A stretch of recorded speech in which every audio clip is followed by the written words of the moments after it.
नमस्कार मित्रों, मैं पवन कुमार सोनी इजी क्लासेस के इस YouTube चैनल पर आप सभी का हार्दिक स्वागत अभिनंदन करता हूं। उम्मीद करता हूं कि आप अपनी तैयारी को अनवरत रूप दे रखा है और होना भी ऐसा ही चाहिए। सर्वविदित है, पूरा विश्व कोविड-19 जैसी वैश्विक महामारी से त्रस्त है, लेकिन आपको निराश नहीं होना है, क्योंकि इजी क्लासेस के समस्त स्टाफ मेंबर ने विद्यार्थी हित को ध्यान में रखते हुए इस YouTube चैनल पर गुणवत्तापूर्ण शिक्षण की व्यवस्था की है, जिसे आप प्राप्त करके अपनी तैयारी को और अच्छा रूप दे सकते हैं। इसी कड़ी के रूप में हम आज से अपनी विषय वस्तु, जिसका नाम होगा राजनीति विज्ञान, उसका बिंदु शुरू कर रहे हैं और बिंदु होगा हमारा संविधान की प्रस्तावना। प्रस्तावना को अंग्रेजी में प्रीएम्बल भी कहा जाता है। तो देखो, शुरू करते हैं अपन वीडियो को। सबसे पहले राजनीति विज्ञान विषय और उसका बिंदु है प्रस्तावना। प्रस्तावना को अपन ने अंग्रेजी में नाम दिया क्या? प्रीएम्बल। प्रस्तावना जो है, उस प्रस्तावना की जो व्यवस्था है या प्रस्तावना का जो प्रावधान है, वो प्रावधान अपन ने लिया है जिस देश से, उस देश का नाम क्या है? अमेरिका। अमेरिका देश के संविधान से भारत के संविधान में जो व्यवस्था ली गई, उस व्यवस्था में से एक व्यवस्था है संविधान की क्या? प्रस्तावना। दूसरा प्रश्न यहां बनाते हैं, प्रस्तावना का जो आदर्श है, प्रस्तावना की जो भावना है, वो ली गई है जिस देश के संविधान से, उस देश का नाम है ऑस्ट्रेलिया। बहुत सरल प्रश्न है, दोनों प्रश्न आप दोबारा देखेंगे। प्रस्तावना का प्रावधान, प्रस्तावना की व्यवस्था अपन ने ली है कहां से? अमेरिका से। और प्रस्तावना का आदर्श और या प्रस्तावना की भावना, वो अपन ने ग्रहण की है कहां से? ऑस्ट्रेलिया से। प्रस्तावना जो है, उस प्रस्तावना को कुछ उपनाम दिए गए हैं, उन उपनामों की अपन चर्चा करते हैं। उन उपनामों में जो पहला उपनाम है, उस उपनाम का नाम है कि जो प्रस्तावना है, उस प्रस्तावना को कहते हैं संविधान की आत्मा। प्रस्तावना को संविधान की आत्मा कहने वाले व्यक्ति, उन व्यक्तियों में आपको ध्यान रखना है, एक तो थे पंडित जवाहरलाल नेहरू। पंडित जवाहरलाल नेहरू जो भारत के प्रथम प्रधानमंत्री और प्रथम विदेश मंत्री थे, इन्होंने प्रस्तावना को कहा था संविधान की आत्मा। इनके अलावा प्रस्तावना को आत्मा किन्होंने कहा था? तो व्यक्ति विशेष का नाम है ठाकुर दास भार्गव। ठाकुर दास भार्गव ने भी इस प्रस्तावना को कहा था संविधान की आत्मा। ठाकुर दास भार्गव एक प्रसिद्ध कवि थे। इस व्यक्ति के द्वारा प्रस्तावना को और भी नाम दिए गए हैं। वो नाम क्या है? इन्होंने प्रस्तावना को कहा था संविधान का आभूषण। प्रस्तावना संविधान का आभूषण है, ऐसा कथन किन्होंने कहा था? ठाकुर दास भार्गव। इन्हीं व्यक्ति के द्वारा एक और कथन कहा गया प्रस्तावना के बारे में, और वो कथन क्या है? इन्होंने प्रस्तावना को कहा था संविधान का सबसे महत्वपूर्ण भाग।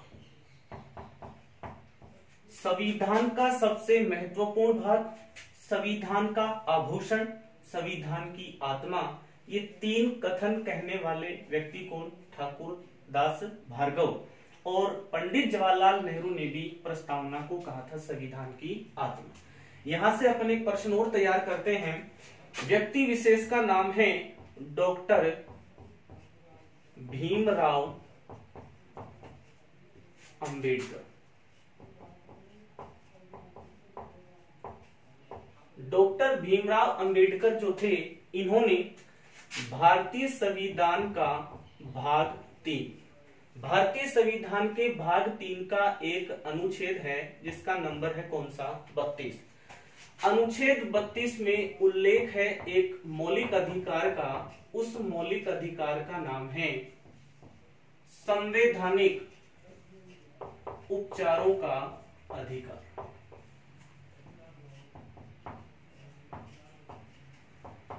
डॉक्टर भीमराव अंबेडकर ने भाग 3 के अनुच्छेद 32 में जो संवैधानिक उपचारों का अधिकार है, उस अधिकार को अंबेडकर जी ने कहा था संविधान की क्या आत्मा। तो दो प्रश्न हो जाते हैं।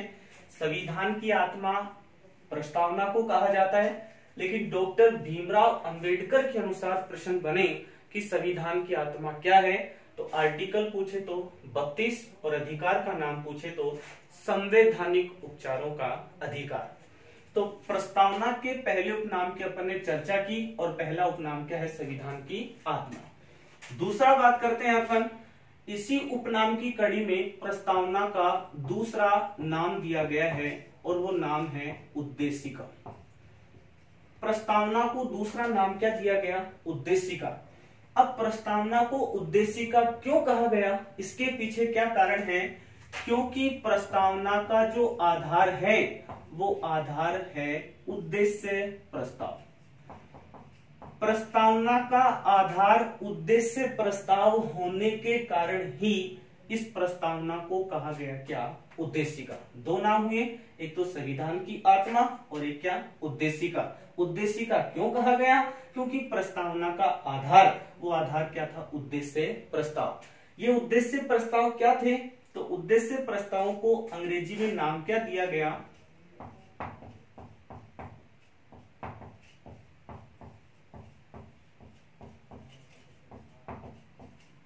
Objective resolution.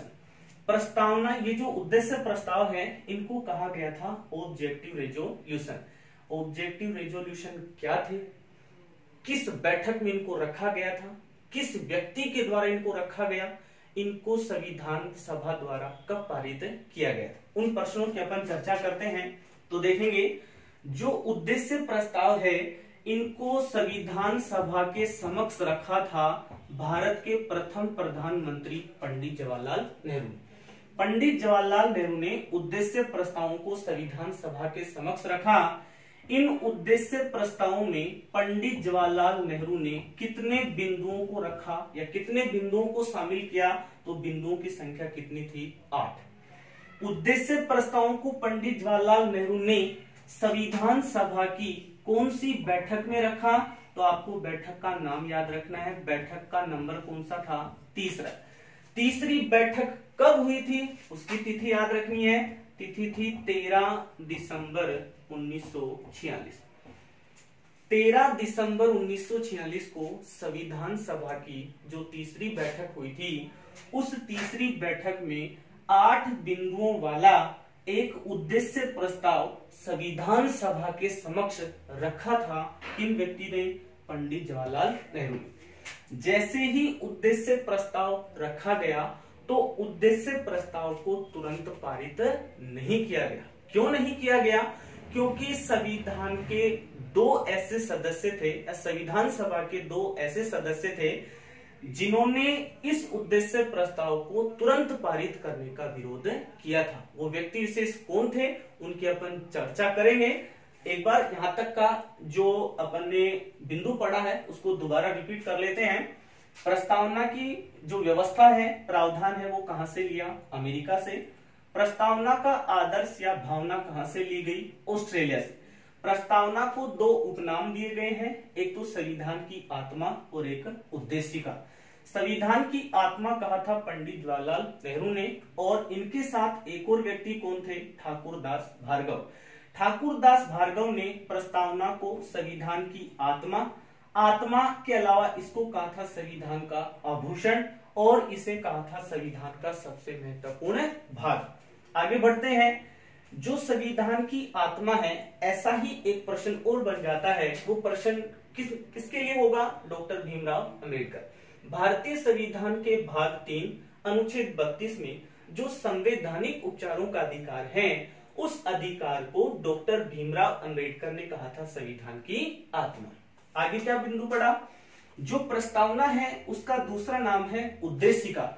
उद्देशिका क्यों कहा गया, क्योंकि प्रस्तावना का आधार क्या था, उद्देश्य प्रस्ताव, जिसको अंग्रेजी में नाम दिया ऑब्जेक्टिव रेजोल्यूशन। उद्देश्य प्रस्ताव किसने रखे? पंडित जवाहरलाल नेहरू ने। कितने बिंदुओं वाला प्रस्ताव था? 8 बिंदुओं वाला। कौन सी बैठक में रखा गया? तीसरी बैठक में। और तीसरी बैठक हुई थी कब? 13 दिसंबर 1946। उम्मीद करता हूं यहां तक का बिंदु आपको अच्छी तरह से समझ में आया होगा। एक बार यहां तक का आप स्क्रीनशॉट लीजिए, फिर अपन आगे की चर्चा करते हैं।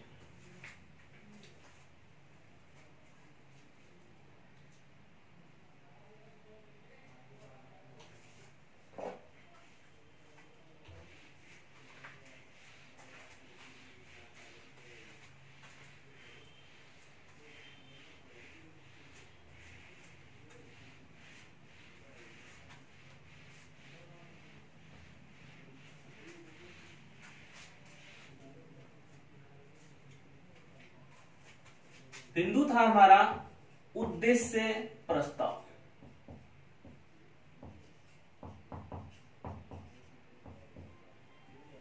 उद्देश्य प्रस्ताव को संविधान सभा के सदस्यों ने तुरंत पारित नहीं किया। क्यों नहीं किया? उसके पीछे कारण क्या था? संविधान सभा के एक सदस्य, नाम था M.R. जयकर। दूसरे सदस्य थे डॉक्टर भीमराव अंबेडकर।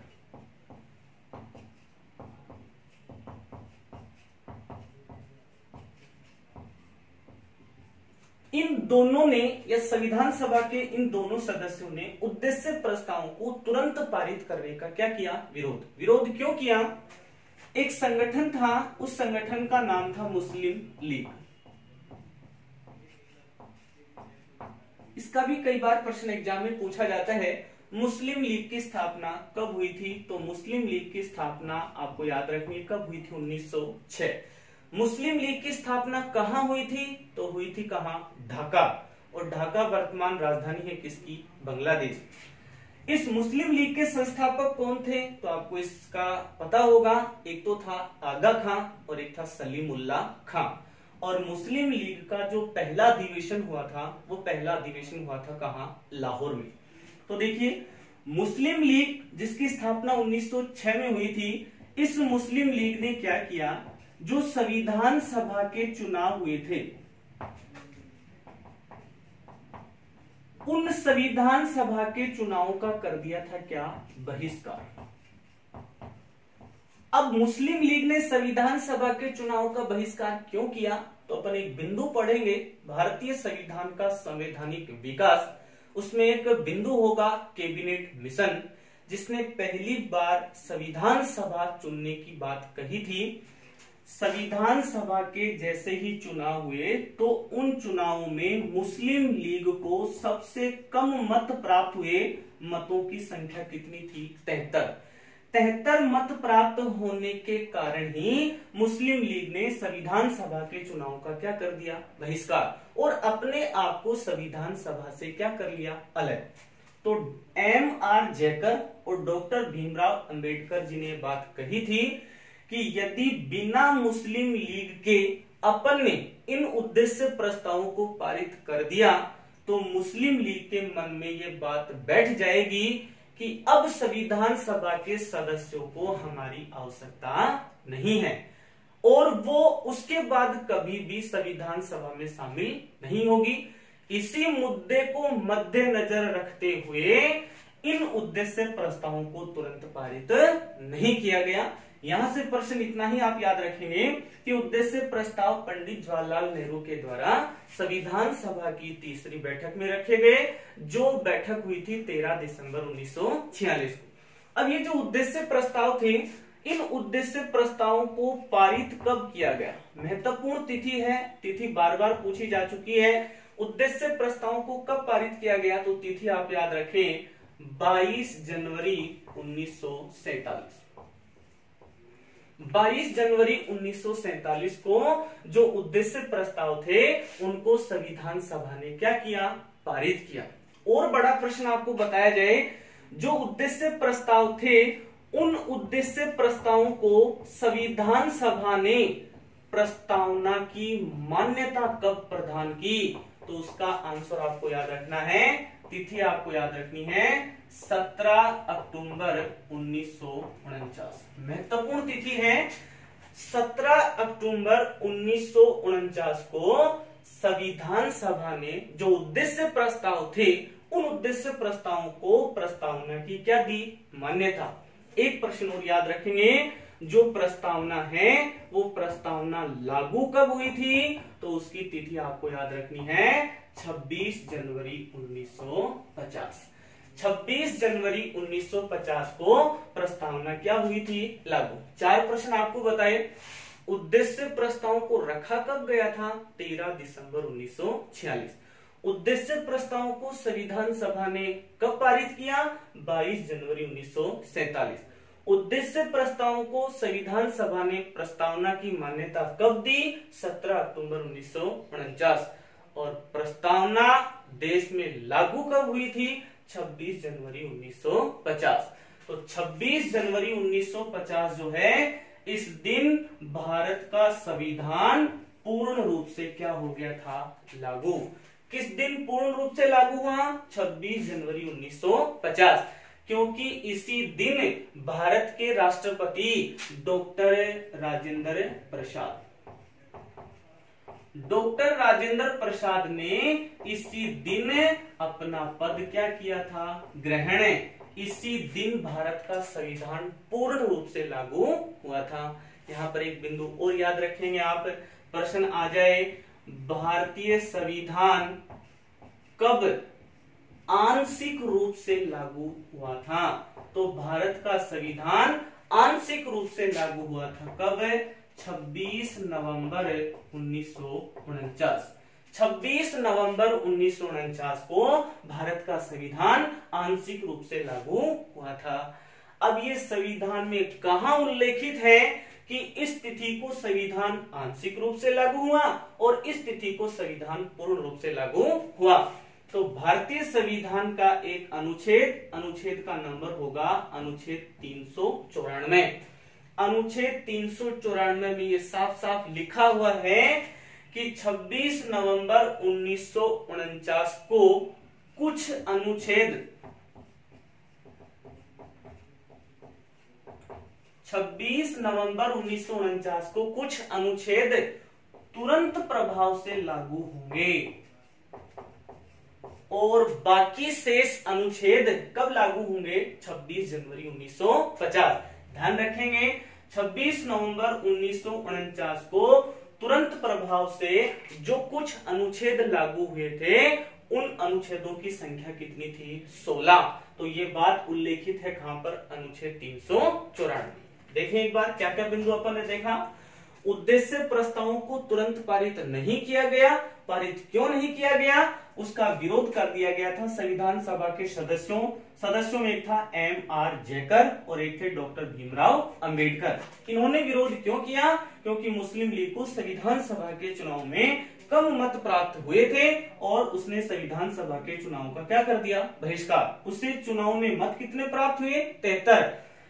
इसको ध्यान में रखते हुए, इस संगठन को ध्यान में रखते हुए इन दोनों ने ये कहा था कि यदि मुस्लिम लीग को अपन दरकिनार करते हुए इन उद्देश्य प्रस्तावों को पारित करेंगे तो मुस्लिम लीग इस बात से नाराज होगा और ये कहेगा कि आपको अब हमारी आवश्यकता नहीं है। अब भारत देश में मुस्लिमों के हक की कोई भी गुंजाइश नहीं है। इसी बात को ध्यान में रखते हुए इन उद्देश्य प्रस्तावों को तुरंत पारित नहीं किया गया। इनको पारित कब किया गया, तो अगले वर्ष 22 जनवरी 1947 संविधान सभा ने उद्देश्य प्रस्तावों को प्रस्तावना की मान्यता कब दी थी, तो तिथि है क्या, 17 अक्टूबर 1949 और प्रस्तावना लागू हुई थी 26 जनवरी 1950। 26 जनवरी 1950 को डॉक्टर राजेंद्र प्रसाद ने अपना पद ग्रहण किया था। इस दिन भारत का संविधान पूर्ण रूप से क्या हो गया था, लागू। और 26 नवंबर 1949 को संविधान आंशिक रूप से क्या हुआ था, लागू। ध्यान रखें, संविधान का निर्माण इस तिथि को हो गया था, लेकिन इस तिथि को आंशिक रूप से संविधान लागू हुआ था। आंशिक रूप का मतलब उस दिन मात्र कितने अनुच्छेद है, 16। ऐसा उल्लेख हमें मिलता है कौन से अनुच्छेद में, 394, जहां पर साफ साफ लिखा हुआ है कि इस तिथि को या 26 नवंबर 1949 को कुछ अनुच्छेद तुरंत प्रभाव से लागू होंगे। अब तुरंत प्रभाव से लागू होने वाले अनुच्छेदों की संख्या कितनी थी? 16, और शेष अनुच्छेद 26 जनवरी 1950 को लागू किए जाएंगे। उम्मीद करता हूं यहां तक आपको बिंदु अच्छे से समझ में आ रहा होगा। यदि आप हमारी बात को पूरे मनोयोग के साथ सुनेंगे तो एक एक बिंदु जो प्रस्तावना का है उसका सभी प्रकार का जो डाउट है उसको अपन आसानी से क्या कर देंगे? क्लियर। तो एक बार आप यहां तक का स्क्रीनशॉट लीजिए, फिर अपन आगे की चर्चा करते हैं।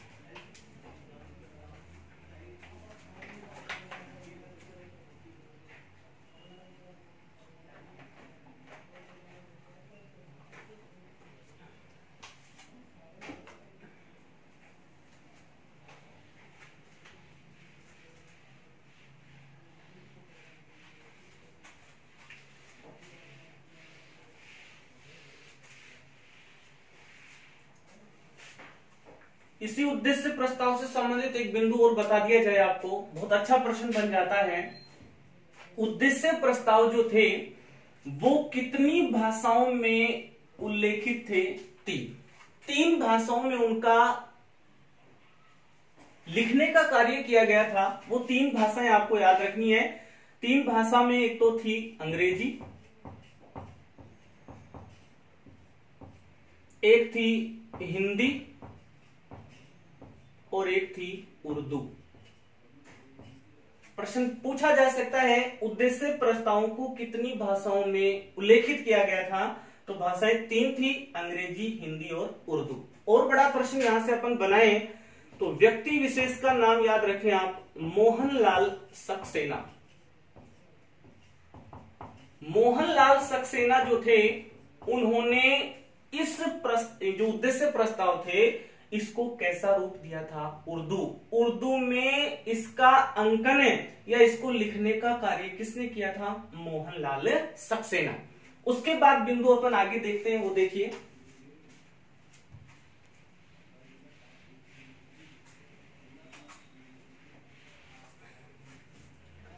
एक संविधान संशोधन आपको याद रखना है। वो संविधान संशोधन कौन सा था? 42।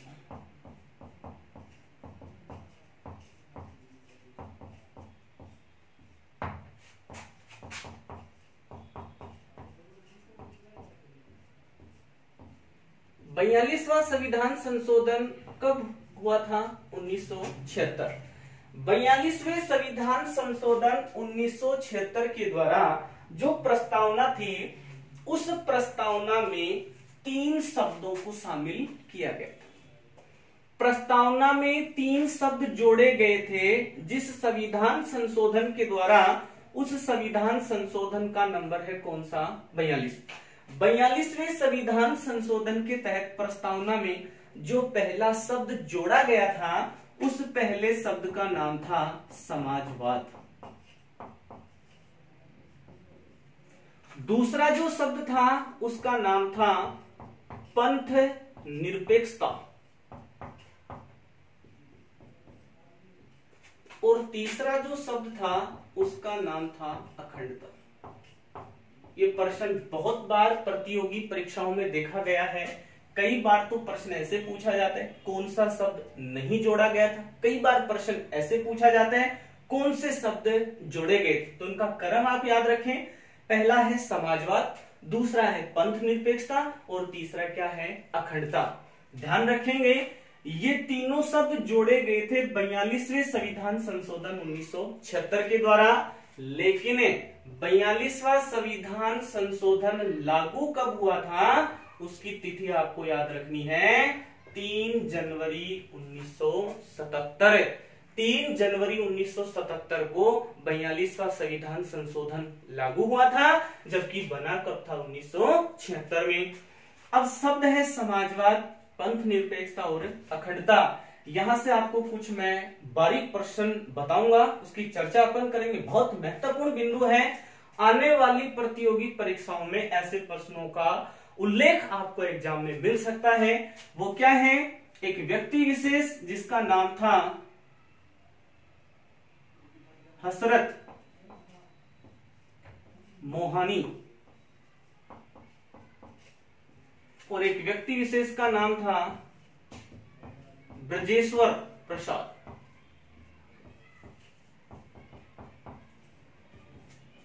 प्रश्न पूछा जाए, संविधान सभा के किस सदस्य ने संविधान सभा के समक्ष यह प्रस्ताव रखा था कि प्रस्तावना में समाजवाद शब्द जोड़ा जाए?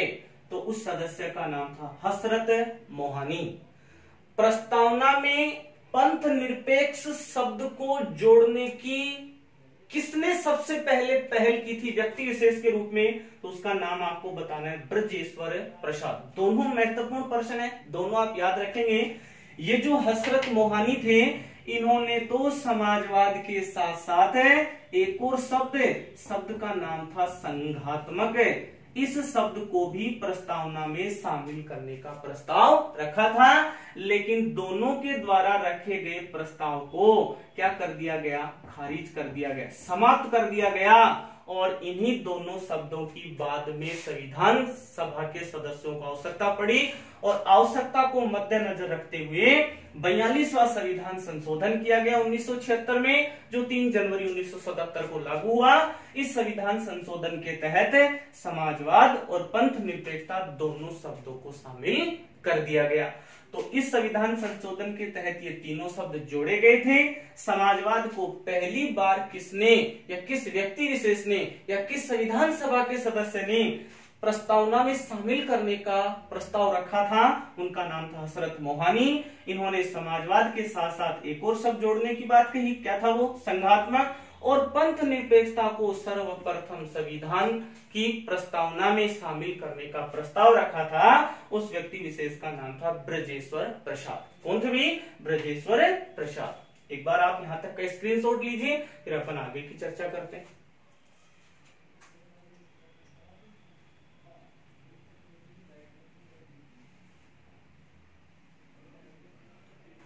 उसके बाद अपना बिंदु शुरू होगा, प्रस्तावना से संबंधित और क्या क्या बिंदु बनेंगे।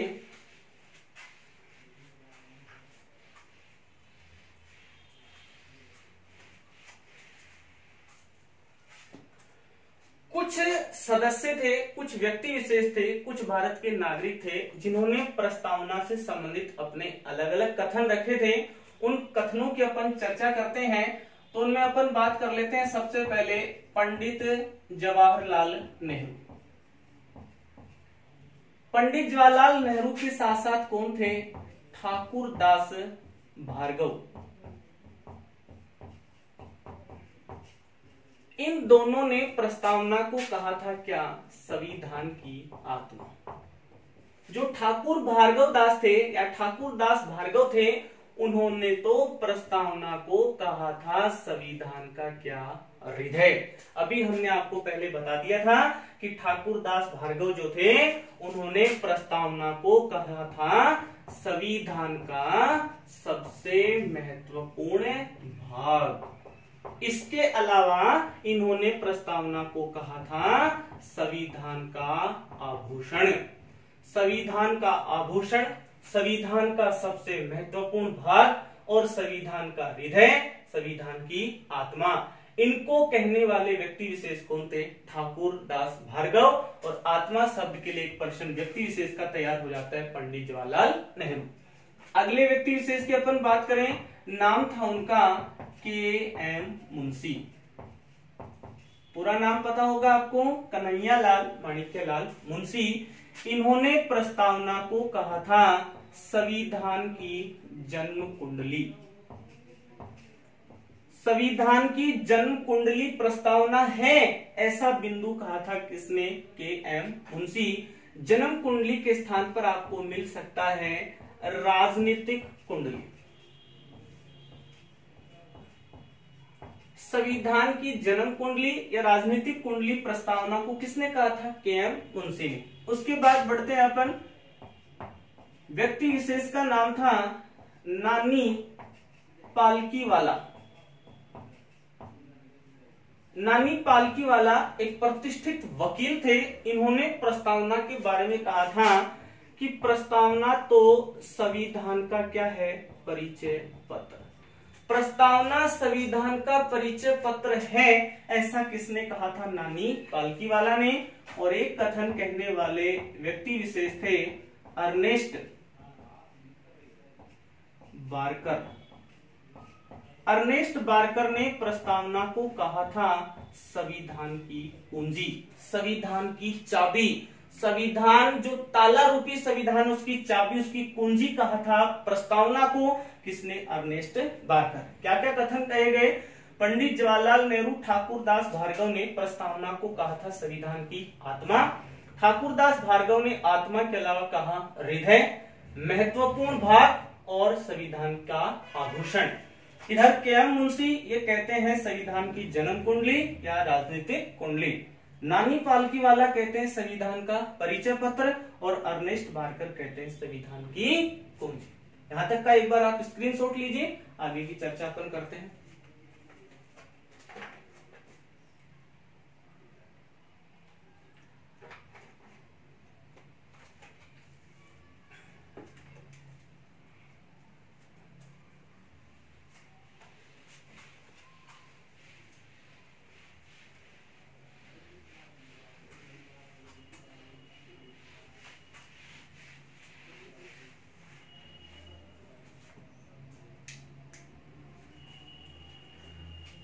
अब प्रस्तावना के जो अलग अलग प्रकार के शब्द हैं, उन शब्दों का अपन जानेंगे सही क्रम।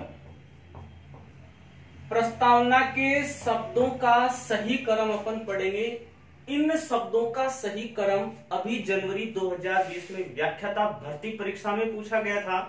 7 अक्टूबर 2018 को जो राजस्थान पुलिस एसआई का पेपर हुआ था, उसमें भी शब्दों का व्यवस्थित क्रम पूछा गया था। तो व्यवस्थित क्रम को समझने के लिए अपन एक डायग्राम तैयार करेंगे। उसी डायग्राम के माध्यम से अपन पूरी प्रस्तावना को अभी इसी पीरियड में तैयार करेंगे। तो आप पूरे मनोयोग के साथ इसे सुनेंगे। प्रस्तावना के जो शब्द हैं, उन शब्दों की अपन चर्चा करें। तो चर्चा में सबसे पहले आपको याद रखने हैं 5 शब्द, और 5 शब्द आपको याद रखने हैं कौन से अक्षरों से? SSDR। SSDR में 5 शब्द हैं। पहला शब्द निकलेगा सॉवरेंटी, दूसरा शब्द निकलेगा सोशलिज्म, तीसरा शब्द निकलेगा पंथ निरपेक्षता, चौथा शब्द निकलेगा डेमोक्रेटिक। डेमोक्रेटिक का मतलब लोकतंत्र या लोकतांत्रिक। रिपब्लिक का मतलब होगा क्या? गणराज्य। तो चर्चा करते हैं अपन। देखो, एस से निकलेगा सोवरेंटी,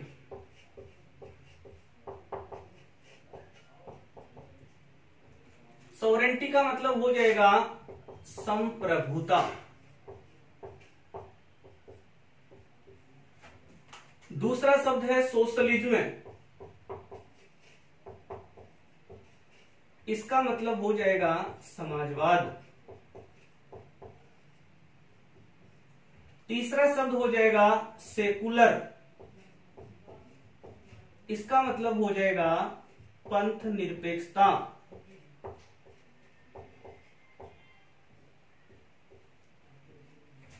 चौथा जो शब्द है वो हो जाएगा डेमोक्रेटिक,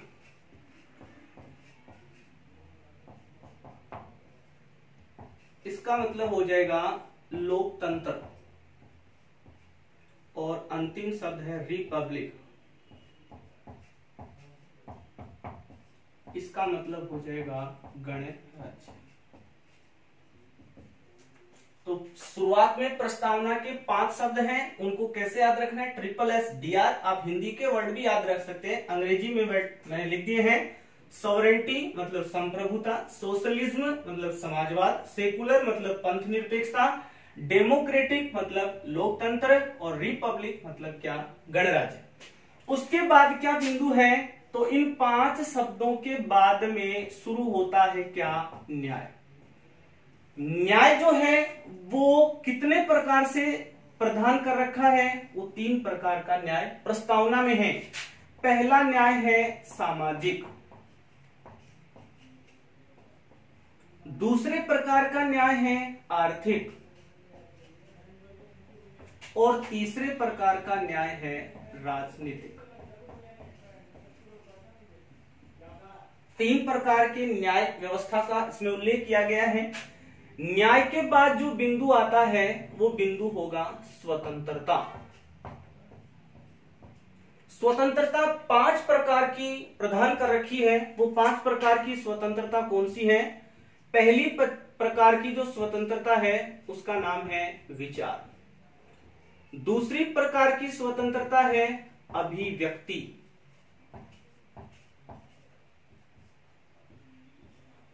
तीसरे प्रकार की स्वतंत्रता है विश्वास। चौथे प्रकार की स्वतंत्रता है धर्म। और अंतिम 5वीं स्वतंत्रता है उपासना। तो प्रस्तावना में कितने प्रकार की स्वतंत्रता का उल्लेख है? 5। कौन कौन सी है? विचार, अभिव्यक्ति, विश्वास, धर्म और उपासना। इसके बाद क्या बिंदु है? इसके बाद बिंदु है समानता। और समानता 2 प्रकार की है। एक प्रकार की समानता है अवसर और दूसरे प्रकार की समानता है प्रतिष्ठा।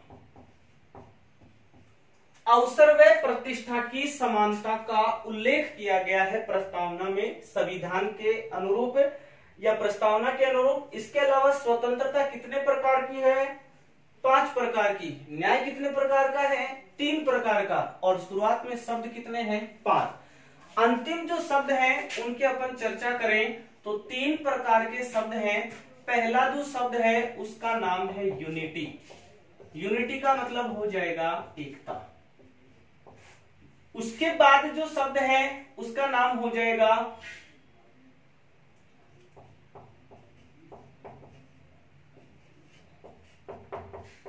इंटीग्रिटी। इसका मतलब क्या है? अखंडता। और अंतिम जो शब्द है उसका नाम हो जाएगा फ्रेटर्निटी। इसका मतलब हो जाएगा बंधुत्व। इस प्रकार भारतीय संविधान की प्रस्तावना में जो शब्द है उनका व्यवस्थित क्रम है। व्यवस्थित क्रम आपको इसी रूप में याद रखना है। इसी व्यवस्थित क्रम के आधार पर अपन पूरी प्रस्तावना को याद कर सकते हैं। एक बार शब्दों का सही क्रम दोबारा देख लीजिए। शुरुआत में 5 शब्द है SSDR। पहला सॉवरेनिटी मतलब संप्रभुता, दूसरा सोशलिज्म मतलब समाजवाद, तीसरा सेकुलर मतलब पंथ निरपेक्षता, चौथा डेमोक्रेटिक मतलब लोकतंत्र और 5वां रिपब्लिक मतलब गणराज्य। 3 प्रकार का न्याय है, सामाजिक न्याय, आर्थिक न्याय, राजनीतिक न्याय। स्वतंत्रता 5 प्रकार की है। पहली स्वतंत्रता है विचार, दूसरी है अभिव्यक्ति, तीसरी है विश्वास, चौथी है धर्म और 5वीं है उपासना। उसके बाद 2 प्रकार की समानता है, एक अवसर की समानता और एक है प्रतिष्ठा की समानता। उसके बाद 3 और शब्दों का उल्लेख है। एक शब्द है एकता, उसके बाद है अखंडता और प्रस्तावना का अंतिम शब्द अपन ने अंकित किया है क्या? बंधुत्व। एक बार यहां तक का आप स्क्रीनशॉट लीजिए, फिर अपन आगे की चर्चा करते हैं।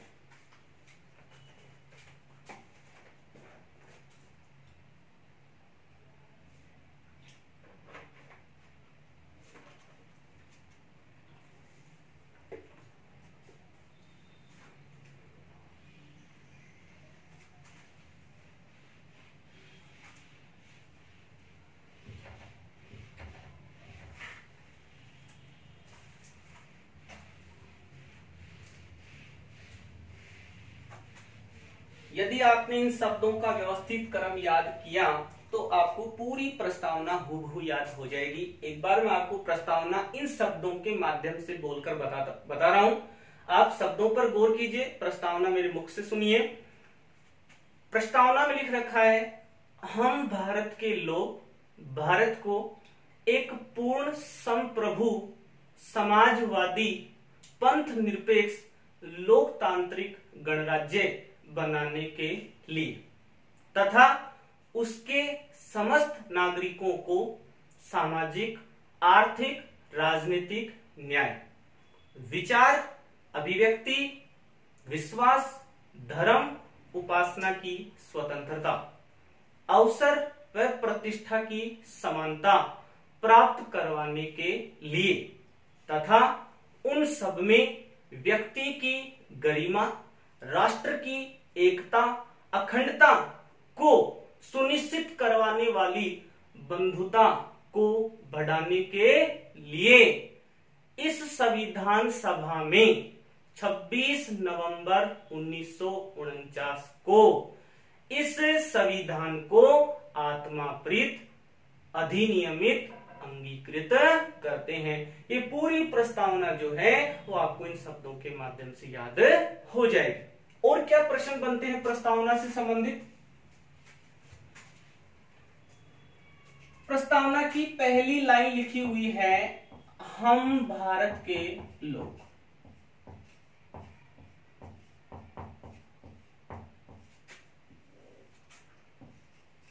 We the people of the India. We the people of the India, हम भारत के लोग। ये जो लाइन है, ये लाइन अपन ने जिस देश से ग्रहण की है उस देश का नाम क्या है? अमेरिका। ध्यान रखेंगे, ऐसी की ऐसी लाइन या हम शब्द जो है वो एक और देश के संविधान में उल्लेखित है, उस देश का नाम है आयरलैंड। आयरलैंड का जो आयरिश संविधान है, उस आयरिश संविधान में भी ये सब लिखा हुआ है, लेकिन आयरलैंड के संविधान से पहले बना था अमेरिका का संविधान, जो विश्व का सबसे प्राचीन, छोटा, लिखित, कठोर संविधान माना जाता है।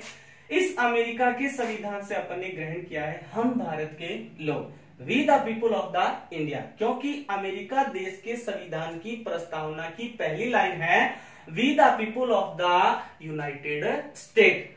तो अमेरिका से अपन ने ये शब्द ग्रहण किया। अब ये जो हम भारत के लोग हैं, इसमें ये जो हम शब्द लिख रखा है, इस हम शब्द के दो प्रकार के अर्थ हैं, वो दोनों प्रकार के अर्थ आपको याद रखने हैं। पहले प्रकार का अर्थ हमें ये बताता है, क्या बताता है? कि संविधान का स्रोत, संविधान का स्रोत क्या है? जनता। डायरेक्ट प्रश्न पूछा जाए भारतीय संविधान का स्रोत है तो बताएंगे कहां? जनता। इस बात का उल्लेख कहां पर है? प्रस्तावना में। दूसरे प्रकार का इसका जो अर्थ है वो क्या है? सर्वोच्च सत्ता या पावर या शक्ति, वो किसमें है? जनता। संविधान का स्रोत जनता है, सर्वोच्च सत्ता या शक्ति किसमें निहित है? जनता। ये अर्थ है हम भारत के लोग इस लाइन का। इसमें जो हम शब्द है उसका उल्लेख जो अपन ने ग्रहण किया है कौन से देश से? अमेरिका। यहां पर एक बिंदु और बना देते हैं, प्रस्तावना जो है उस प्रस्तावना में भारत शब्द, इस भारत शब्द का उल्लेख कितनी बार हुआ है? 2 बार। यह हमने आपको भी प्रस्तावना में बताया था, हम भारत के लोग, भारत को। तो भारत शब्द का उल्लेख प्रस्तावना में कितनी बार हुआ है? 2 बार। अब प्रस्तावना से संबंधित कुछ और बिंदु क्या है? तो आपको 2 विवाद याद रखने हैं। एक विवाद है बेरूबारी विवाद 1960 और एक है केशवानंद भारती बनाम केरल राज्य विवाद जो हुआ था 1973। एक बार यहां तक का आप स्क्रीनशॉट लीजिए, फिर अपन दोनों विवादों की भी चर्चा करते हैं।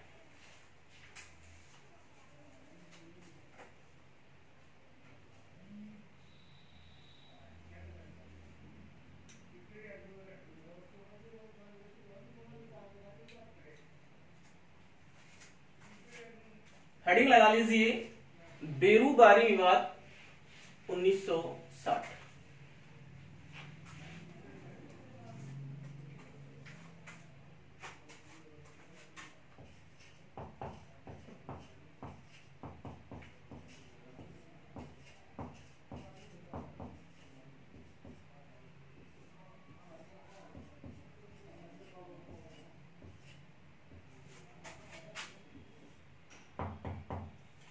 क्या था ये विवाद, किससे संबंधित था, उसकी अपन चर्चा करेंगे।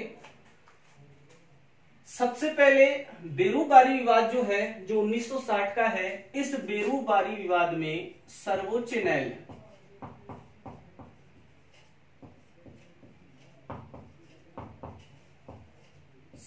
न्यायालय ने निर्णय दिया था कि जो प्रस्तावना है वो प्रस्तावना संविधान का अंग नहीं।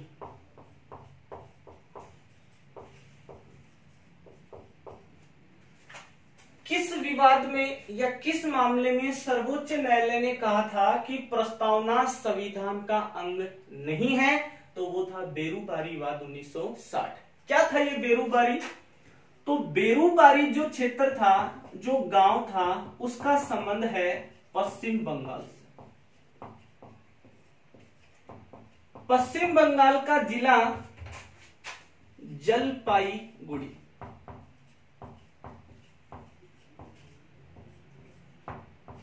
पश्चिम बंगाल के जलपाईगुड़ी जिले का एक गांव था बेरूबारी। इस बेरूबारी गांव के अंदर मुस्लिम संप्रदाय की अधिकता थी। मुस्लिम संप्रदाय का बाहुल्य अधिक था। अतः मुस्लिम बाहुल्य क्षेत्र होने के कारण इस बेरूबारी गांव को या क्षेत्र को पूर्वी पाकिस्तान में शामिल करने की कोशिश की गई, ऐसी आवाज उठाई गई। आपको पता होगा जब भारत आजाद हुआ था 1947 में, या जब भारत का विभाजन हुआ था, तो भारत और पाकिस्तान इन दोनों के मध्य एक विभाजन रेखा निर्धारित हुई थी। उस विभाजन रेखा का नाम था रेड क्लिफ रेखा। रेड क्लिफ रेखा का निर्धारण है भारत और पाकिस्तान। जैसे ही ये रेखा खींची गई तो भारत का विभाजन हो जाता है, भारत से अलग एक देश बन जाता है पाकिस्तान। पाकिस्तान एक पश्चिम पाकिस्तान और एक था पूर्वी पाकिस्तान। जहां पूर्वी पाकिस्तान था वहां आज बांग्लादेश है, और जहां पूर्वी पाकिस्तान बना था वहां पर भारत का एक राज्य क्षेत्र था जो आर्थिक दृष्टि से बहुत अधिक संपन्न था। उस क्षेत्र का नाम था बंगाल। उस बंगाल का 1905 में भारत के वायसराय या गवर्नर जनरल लॉर्ड कर्जन के द्वारा कर दिया गया था क्या? विभाजन। और बंगाल का विभाजन हुआ था कब? 1905। तो रेड क्लिफ रेखा भारत पाकिस्तान के मध्य खींची गई। तो रेड क्लिफ नामक जो व्यक्ति, पूरा नाम सर रेड क्लिफ, इन्होंने क्या किया? इन दोनों देशों के सीमा पर स्थित जो बेरूबारी गांव था, इस गांव को पाकिस्तान को सौंपने का निर्णय किया। जैसे ही ये निर्णय किया गया तो भारत के प्रधानमंत्री कौन? पंडित जवाहरलाल नेहरू। और पाकिस्तान के प्रधानमंत्री उस समय थे फिरोज खान नून। फिरोज खान नून पाकिस्तान के प्रधानमंत्री, पंडित जवाहरलाल नेहरू भारत के प्रधानमंत्री। इन दोनों के मध्य इस क्षेत्र को लेकर 1958 में एक हुआ क्या? समझौता। उस समझौते के तहत यह निर्णय लिया गया कि ये जो बेरूबारी क्षेत्र है ये पूर्वी पाकिस्तान को दे दिया जाएगा। जैसे ही ऐसा निर्णय दिया गया तो प्रधानमंत्री के इस अध्यादेश के खिलाफ असहमति जाहिर कर दी डॉक्टर सर्वपल्ली राधाकृष्णन।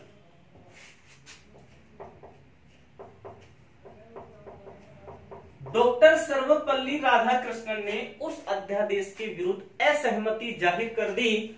और डॉक्टर सर्वपल्ली राधाकृष्णन जो थे वो उस समय भारत के क्या थे? राष्ट्रपति। तो डॉक्टर सर्वपल्ली राधाकृष्णन ने जैसे ही असहमति जाहिर की तो ये मामला पहुंच गया कहां पर? सर्वोच्च न्यायालय। जैसे ही यह मामला सर्वोच्च न्यायालय में पहुंचा तो सर्वपल्ली राधाकृष्णन ने अनुच्छेद 143 के माध्यम से सर्वोच्च न्यायालय से परामर्श लिया, सलाह ली। ये प्रश्न बहुत इंपॉर्टेंट है, अपन सर्वोच्च न्यायालय का बिंदु पढ़ेंगे तो वहां से विस्तार से इसकी चर्चा करेंगे। अनुच्छेद 143 यह उल्लेख करता है कि भारत के राष्ट्रपति के पास यह अधिकार होता है कि वो सर्वोच्च न्यायालय से सलाह या परामर्श कर सकते हैं, लेकिन उस सलाह या परामर्श को मानने के लिए राष्ट्रपति बाध्य नहीं होता।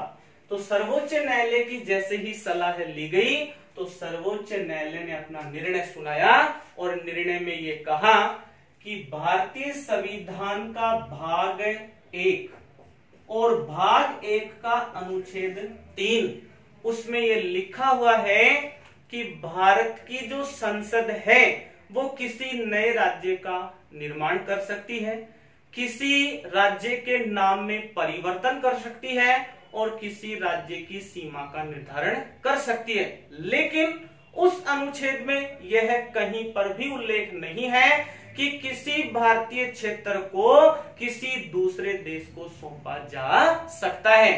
जैसे ही ये उल्लेख सर्वोच्च न्यायालय ने किया तो इस पंडित नेहरू की सरकार ने या भारत के उस समय जो सरकार थी उस सरकार ने एक संविधान संशोधन पारित किया। संविधान संशोधन था 9वां संविधान संशोधन 1960। 9वें संविधान संशोधन 1960 के तहत ये जो बेरूबारी का क्षेत्र था ये बेरूबारी क्षेत्र सौंप दिया गया किसे? पूर्वी पाकिस्तान। इसी कारण सर्वोच्च न्यायालय ने कहा था कि प्रस्तावना संविधान का अंग नहीं है। एक बार दोबारा देखें इसको। बेरूबारी विवाद कब का है? 1960। इस विवाद में सर्वोच्च न्यायालय ने फैसला दिया था कि प्रस्तावना संविधान का अंग नहीं है। बेरूबारी एक गांव था, पश्चिम बंगाल के जलपाईगुड़ी जिले में आता था। यहाँ पर मुस्लिम संप्रदाय का बाहुल्य संख्या अधिक थी। तो जब भारत और पाकिस्तान या भारत से अलग पाकिस्तान बना था, भारत पाक के मध्य रेडक्लिफ रेखा खींची गई थी। सर रेडक्लिफ उसके अध्यक्ष थे। रेडक्लिफ रेखा का जैसे निर्धारण हुआ तो भारत के प्रधानमंत्री और पाकिस्तान के प्रधानमंत्री पंडित जवाहरलाल नेहरू और फिरोज खान नून उनके मध्य 1958 एक समझौता होता है। उस समझौते के तहत बेरूबारी का क्षेत्र पूर्वी पाकिस्तान को देने का निर्णय किया। प्रधानमंत्री के इस अध्यादेश पर असहमति जाहिर कर दी भारतीय राष्ट्रपति डॉक्टर सर्वपल्ली राधाकृष्णन ने। उन्होंने सर्वोच्च न्यायालय में इसकी शिकायत दर्ज करवाई और सर्वोच्च न्यायालय की शरण ली अनुच्छेद 143 के तहत। इस अनुच्छेद के तहत जैसे सर्वपल्ली राधाकृष्णन ने सर्वोच्च न्यायालय की शरण ली तो सर्वोच्च न्यायालय ने भाग 1 अनुच्छेद 3 का हवाला देते हुए ये कहा कि भारत के संविधान में यह उल्लेख तो है कि संसद जो है वो किसी नए राज्य का निर्माण कर सकती है, किसी नए राज्य के नाम में परिवर्तन कर सकती है, किसी नए राज्य की सीमा का निर्धारण कर सकती है, लेकिन किसी भारतीय क्षेत्र को किसी देश को सौंप नहीं सकती। इसके बाद 9वां संविधान संशोधन 1960 पारित होता है। इसके तहत पूर्वी पाकिस्तान के अंदर शामिल कर दिया जाता है कौन सा क्षेत्र? बेरूबारी। उम्मीद करता हूं आपको ये बिंदु अच्छे से समझ में आया होगा। एक बार यहां तक का आप स्क्रीनशॉट लीजिए, फिर अपन अगले विवाद की चर्चा करते हैं।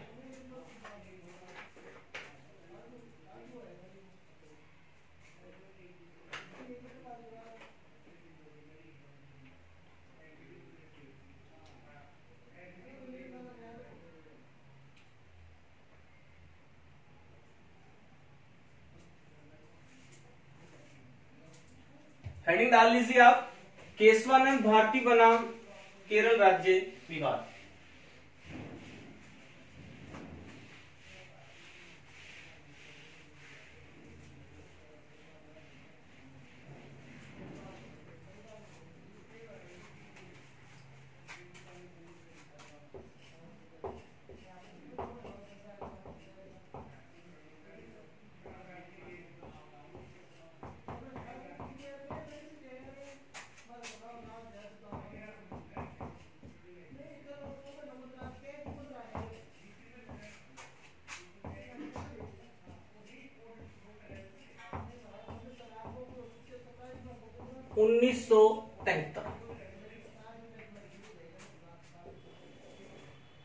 ये विवाद, ये समझौता भारतीय इतिहास का एक ऐतिहासिक पहलू कहा जाता है। ऐतिहासिक पहलू क्यों कहते हैं उसकी अपन चर्चा करेंगे।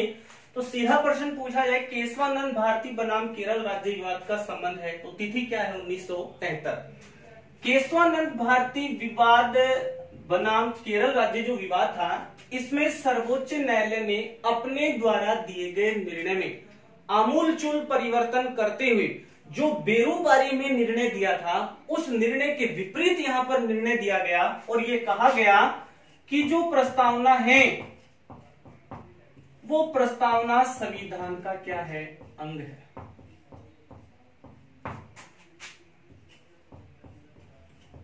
प्रस्तावना संविधान का अंग है, ऐसा कहा सर्वोच्च न्यायालय ने। कब?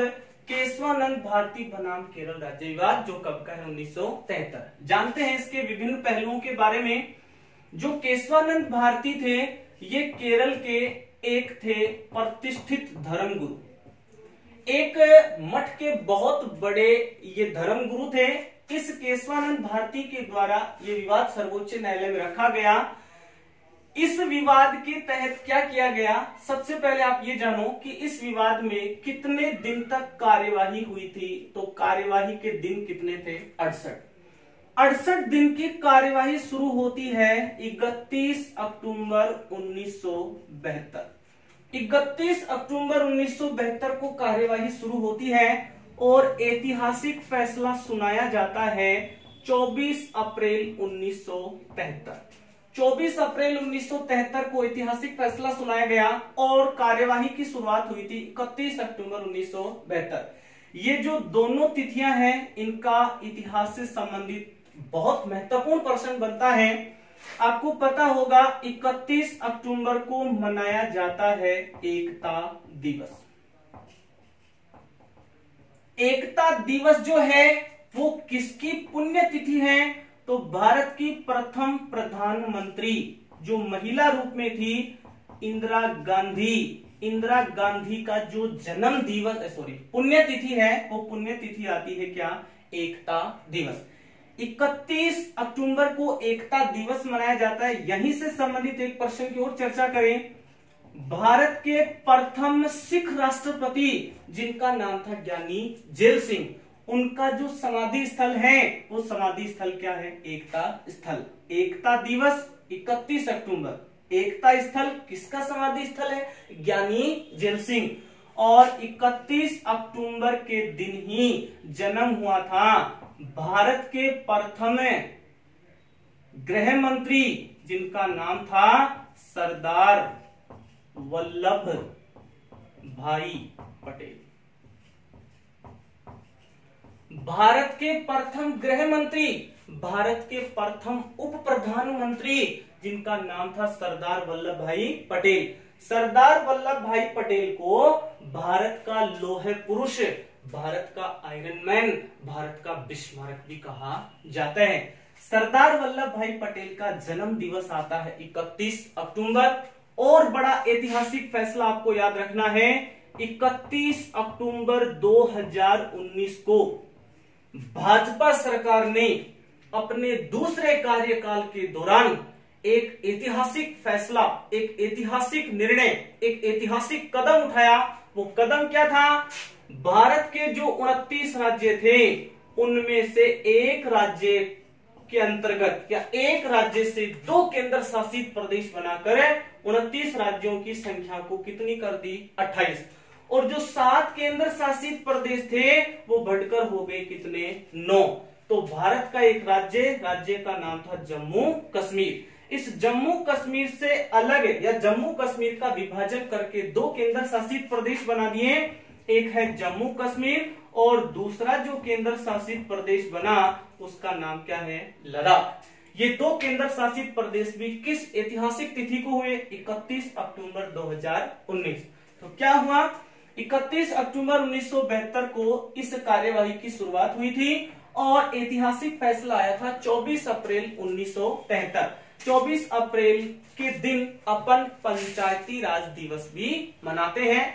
24 अप्रैल 1973 को ऐतिहासिक फैसला आता है। ऐतिहासिक फैसला सुनाया गया था कितने न्यायाधीशों की पीठ द्वारा? तो न्यायाधीशों की संख्या थी कितनी? 13। 13 में एक मुख्य न्यायाधीश और 12 अन्य न्यायाधीश। यहां से प्रश्न तैयार होता है कि इस ऐतिहासिक फैसले को सुनाने वाले मुख्य न्यायाधीश कौन थे? तो मुख्य न्यायाधीश का नाम था सर्व मित्रा सीकरी, एस.एम. सीकरी या सर्वमित्रा सीकरी उस समय भारत के मुख्य न्यायाधीश थे। 13 न्यायाधीशों की पीठ में इस विवाद के फेवर में या इसके पक्ष में मतदान हुए थे 7 और इसके विपक्ष में कितने थे 6। 7-6 के बहुमत से ये विवाद का फैसला सुनाया जाता है 24 अप्रैल 1973 को और उस फैसले में एक ऐतिहासिक कदम उठाया गया। वो ऐतिहासिक कदम क्या था वो परीक्षा में पूछा जाएगा, ध्यान रखेंगे। वो ऐतिहासिक फैसला था कि भारत की जो संसद है, भारत की संसद जो है वो संविधान के मूल ढांचे, इसको अपन बोल सकते हैं आधारभूत संरचना,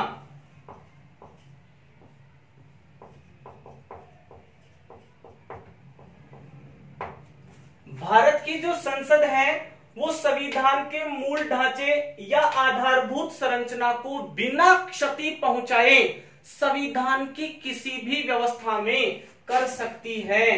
क्या कर सकती है? संशोधन। ऐसा ऐतिहासिक फैसला सुनाया गया था कब? 24 अप्रैल 1973। कौन से समझौते विवाद में? केशवानंद भारती बनाम केरल राज्य विवाद 1973। जैसे ही ये ऐतिहासिक फैसला सुनाया गया तो आधारभूत संरचना का तात्पर्य सर्वोच्च न्यायालय ने स्पष्ट किया और कहा कि आधारभूत संरचना का तात्पर्य है कि जो संविधान के लोकतांत्रिक आदर्श हैं, लोकतांत्रिक आदर्शों को किसी भी प्रकार के संशोधन से हटाया नहीं जाएगा। ये मतलब होता है किसका? आधारभूत संरचना। अब ये जो लोकतांत्रिक आदर्श है क्या, इसमें कौन कौन से बिंदु हैं उसकी बात भी सर्वोच्च न्यायालय ने बताई। उन बिंदुओं को आप याद रखेंगे। बिंदुओं में पहला बिंदु सर्वोच्च न्यायालय ने बताया संसदीय शासन प्रणाली।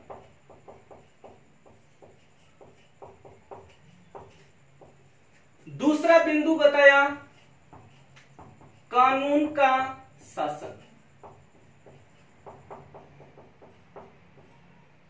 तीसरा बिंदु बताया संघवाद। चौथा बिंदु बताया स्वतंत्र न्यायपालिका।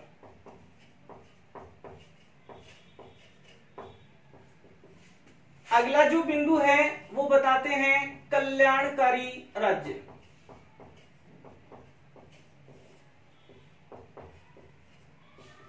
उससे अगला बिंदु बताया गया स्वतंत्र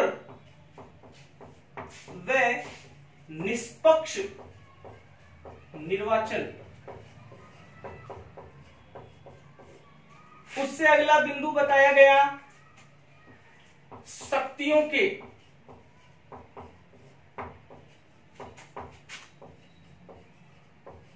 पृथक्करण का सिद्धांत।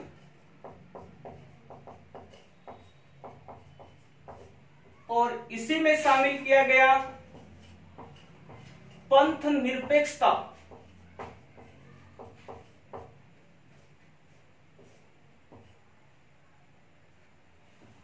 और इसी में बताया गया पूर्ण संप्रभु लोकतांत्रिक गणराज्य।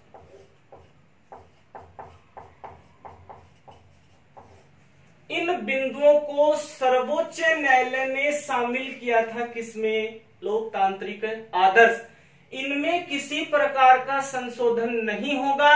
इनके अलावा जो बिंदु है उनमें यदि आवश्यकता है तो संशोधन किया जा सकता है।